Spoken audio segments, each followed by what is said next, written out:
Baharampur bypass রাস্তা আজ সেটি অ্যাক্সিডেন্ট জোন। চলছে বাইক বাহিনীর দাপাদাপি। মুহূর্তের মধ্যেই দুটি পথ দুর্ঘটনায় গুরুতর আহত ৩ জন। ঈদের বিকেলে বহরমপুর বাইপাসে পথ দুর্ঘটনায় গুরুতর আহত ৩ বাইক আরোহী।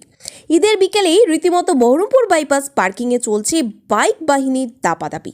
সেফ ড্রাইভ সেভ লাইফ তোয়াক্কা না করে বেপরোয়া গতিতে চলছে বাইক।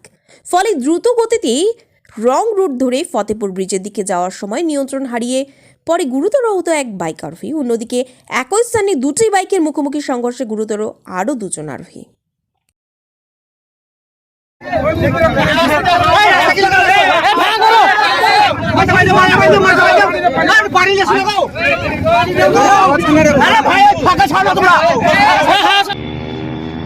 বাইক অ্যাক্সিডেন্টটা ওদিক থেকে রং রুটে আসছিল, আসার পর সেটা সামনের দিকটা একটা বাইক গাড়ি আসছিল, সাইড করতে পারেনি, দিয়ে এদিকে বাইকটা ঢুকিয়েছে আর ও ব্রেক করেছে। ব্রেক করার পর ও অ্যাক্সিডেন্ট হয়ে গেছে। দিয়ে পড়ে গাড়ির গতি কি খুব বেশি ছিল? হ্যাঁ, 80-90 ছিল।